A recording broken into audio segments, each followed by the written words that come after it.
سے کفن جا ہٹایا. شبیر نے ماں سے پوچھا ارے زیرے کفن بھی آواز دے گئے, زیرے کفن بھی آواز سن گئے, آنسو بہاتی ہے ماں, کیوں چھوڑ جاتی ہے ماں, ارے کیوں چھوڑ جاتی ہے ماں.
سنبھالی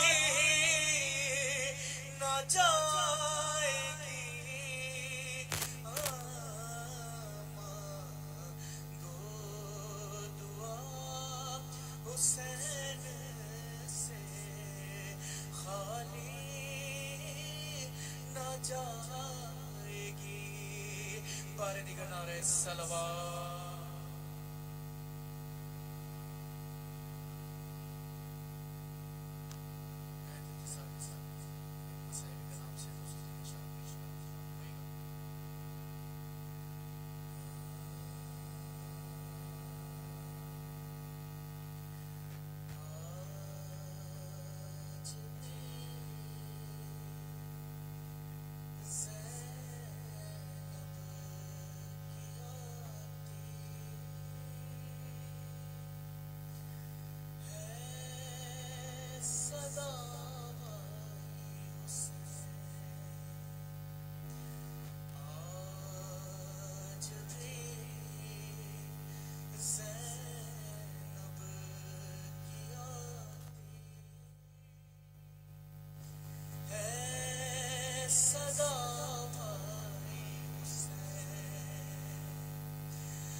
ارے گھٹنیوں کے بل میں تیری لاش تک آئی حسین، اور بس میں ارے گھبرائی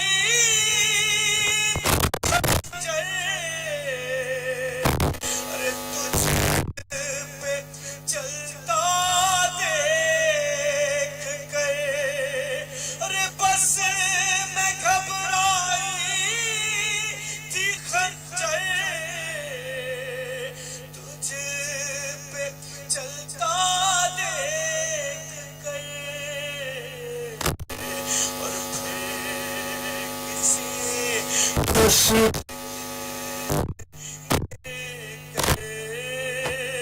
ارے میں نہ گھبرائی حسین، پھر کسی مشکل میں گر کر میں نہ گھبرائی حسین،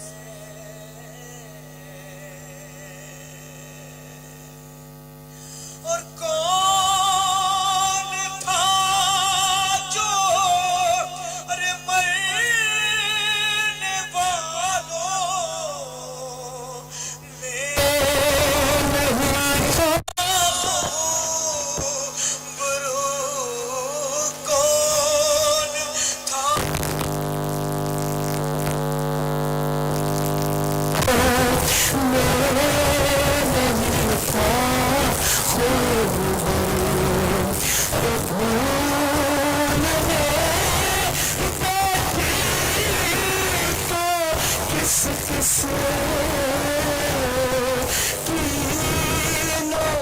یاد آئی حسین،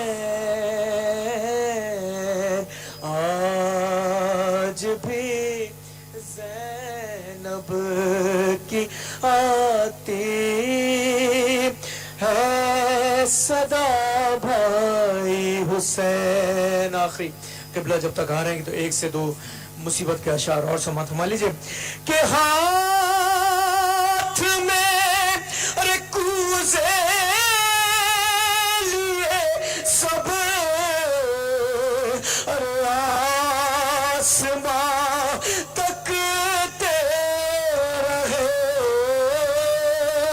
ہاتھ میں کوزے آج بھی زینب کی آتی ہے صدا بھائی حسین، ارے تیرا چہرہ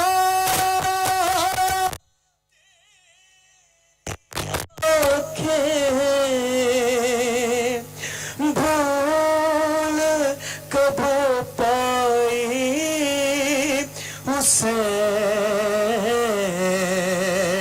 اور دور افتادہ سفر سے لوٹ کر میں نے دور افتادہ سفر سے لوٹ کر میں نے نوید، ارے ٹھنڈا پانی جب پیا بس تیری یاد آئی حسین، آج بھی زینب کی آتی ہے صدا بھائی حسین۔ بار دیگر نعرہ صلوات۔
مل کے اپنے آقا کے ظہور کی دعا. اللہم صلی ولیک حجت ابن الحسن صلواتک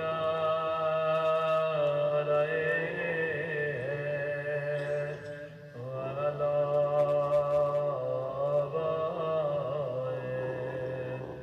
فی ہذہ الساعة وفی کل ولیان وحافظا وقائدان وناصرا ودلیلان وعلا حتى تسكنه أرضك وتمتعه فيها طويلا برحمتك يا أرحم الراحمين. صلوات علیہ.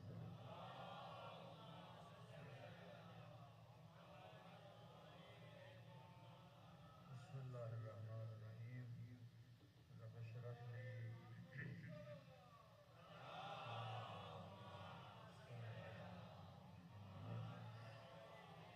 بسم اللہ الرحمن الرحیم. رب اشرح لي صدری ویسر لي امری واحلل عقدۃ من لسانی یفقهوا قولی. اما بعد فقد قال سبحانہ وتعالی فی محکم کتابہ بسم اللہ الرحمن الرحیم. کل نفس ذائقۃ الموت. صلوات پڑھے محمد وعلی محمد.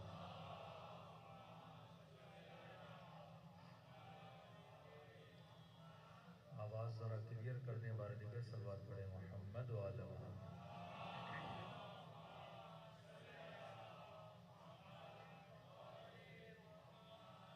دعا ہے پروردگار عالم ہم سب کی عبادتوں کو اپنی بارگاہ میں قبول فرمائیں اور جو مقصد یہ زندگی لے کر فرش عزا پہ آئے خدا ان مقاصد میں بھی ہم سب کو کامیابیاں کامرانیاں نصیب فرمائیں.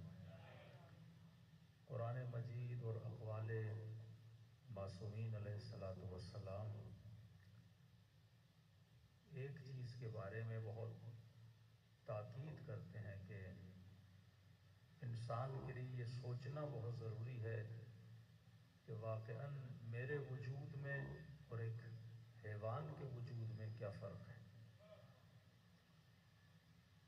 اگر صرف وجود ظاہری کی بنیاد پہ انسان ہے تو جو کچھ ہمیں ملا وہ سب کچھ ایک حیوان کو بھی ملا.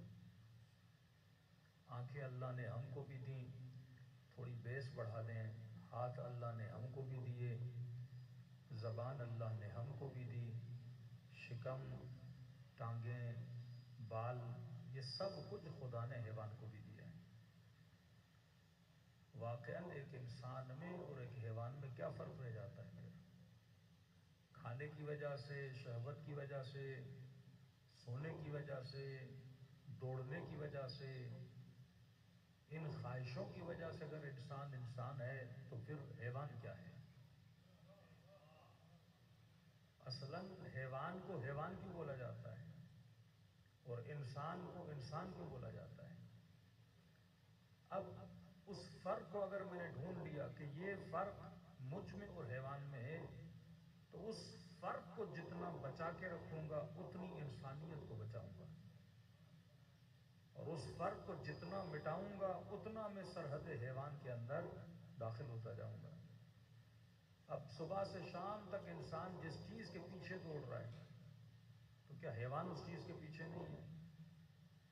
آپ صبح سے شام تک ایک گدھے سے محنت کراؤ ایک گھاس کی لالچ میں,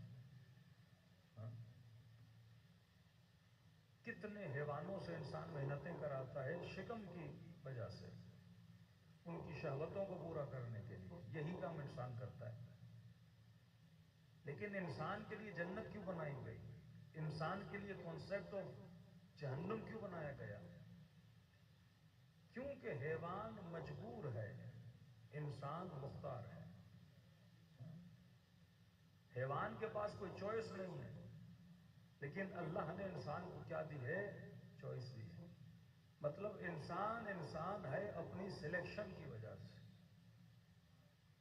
کہ اس کی مرضی ہے کہ یہ یزید کے لشکر میں جانا چاہتا ہے یا حسین کے لشکر میں آنا چاہتا ہے۔ اس کی مرضی ہے کہ یہ رحمان کا بندہ بننا چاہتا ہے یا شیطان کا بندہ بننا چاہتا ہے۔ اب امیر المومنین سے کسی نے پوچھا کہ مولا قیمت انسان کیا ہے؟ کائنات میں ہر چیز کی قیمت ہے۔ کہ میں نے کل کی مجلس میں کہا تھا کہ آپ کو اللہ نے 2 آنکھیں دی ہیں، ہر وہ چیز جو آپ کو نظر آتی ہے اسے کہتے ہیں مٹیریل، کہ ہم مٹیریلسٹ ورلڈ میں رہتے ہیں جسے عالم مادہ بولتے ہیں، اور مادے کی قیمت ہوتی ہے۔ مادہ چاہے لکڑی کی صورت میں ہو، چاہے کپڑے کی صورت میں ہو، چاہے لوہے کی صورت میں ہو، چاہے چاندی کی صورت میں ہو، چاہے گولڈ کی صورت میں ہو، اور یہی مادہ چاہے مرغی کی صورت میں ہو، چاہے بکری کی صورت میں ہو، چاہے بھینس کی صورت میں ہو، اس کی کوئی نہ کوئی قیمت ہوتی ہے۔ کپڑا ہے اس کی قیمت ہے، انگوٹھی ہے اس کی قیمت ہے، ممبر ہے، لکڑی ہے اس کی قیمت ہے، ہر شے کی کائنات میں قیمت ہے۔ تو کہ یہ سوچو جب ہر شے کی قیمت ہے تو تیری قیمت کیا ہے؟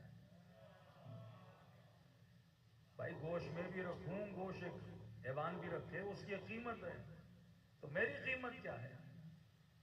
تو امیر المومنین سے پوچھا گیا مولا انسان کی قیمت کیا ہے؟ نہج البلاغہ میں فرمایا قیمت امرئ ہمتہ، انسان کی قیمت کا پتہ انسان کی ہمتوں سے چلتا ہے۔ جس کا ارادہ جتنا بلند ہوتا ہے اس کی قیمت بھی اتنی بلند ہوتی ہے۔ اب سوال یہ ہے کہ یہ جوان پوری زندگی کس ہمت کے پیچھے دوڑ رہا ہے، کون سا ارادہ لے کے زندگی جی رہا ہے؟ اگر کسی کی پوری زندگی اس میں گزر گئی کہ جناب وہ گاڑی مجھے مل جائے، تو امیر فرماتے ہیں جتنی گاڑی کی قیمت ہے اتنی اس بندے کی قیمت ہے۔ پوری زندگی اس میں لگا دی کہ فلاں پلاٹ مجھے مل جائے، فلاں مارکیٹ مجھے مل جائے، فلاں دکان مجھے مل جائے، فلاں وزارت مجھے مل جائے، فلاں ممبر مجھے مل جائے۔ تو جتنی قیمت ان چیزوں کی ہے اتنی ہی قیمت کس کی ہوگی؟ انسان کی ہوگی۔ قیمت طے کرنے والا تو ہے، اور قیمت طے کرنے کا پتہ تمہاری ہمتوں سے چلتا ہے، کہ جتنی تمہاری ہمتیں بلند ہوں گی اتنی تمہاری قیمتیں بلند ہوں گی۔ اب ہمت کا لفظ آیا تو ہمت کو کھولنے کے لیے ایک مثال دوں کہ نبی نے فرمایا آخری زمانے میں میری امت اس طرح بن جائے گی۔ یا رسول اللہ کس طرح؟ فرمایا ہمتہم بطونہم، قبلتہم نساؤہم، دینہم دنانیرہم، کہ آخری زمانے میں لوگوں کا دین پیسہ بن جائے گا، آخری زمانے میں لوگوں کا قبلہ عورتیں بن جائیں گی۔ یہ میرا ٹاپک نہیں ان دونوں کا، لیکن ہمت کی بات چلی۔ فرمایا آخری زمانے میں لوگوں کی ہمتیں ان کے پیٹ بن جائیں گی، شکم ہمت بن جائے گی۔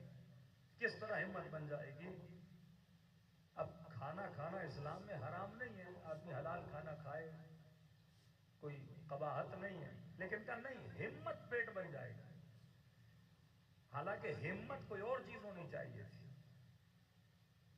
جب میں اتنی محنت دین کے لیے نہ کروں اور وہ ساری محنت پیٹ کے لیے کروں تو پھر اسلام بولنا شروع ہو جاتا ہے کہ ہمتہم بطونہم، یہ جتنی محنت شکم کے لیے کرے گا، کہ ابھی رمضان میں افطاری ختم نہیں ہوئی کہ سحری کی تیاری شروع،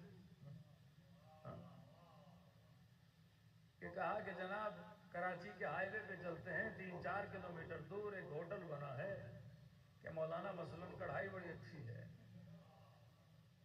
کہ مولانا حیدرآباد چلتے ہیں وہاں کی مچھلی بڑی لذیذ ہے۔ 4 دوستوں کے ساتھ ملا، 3 گھنٹے کا سفر کر کے گیا، کس کے لیے؟ پیٹ کے لیے۔ کہا ہمتہم بطونہم، یہ کبھی شکم کے لیے اس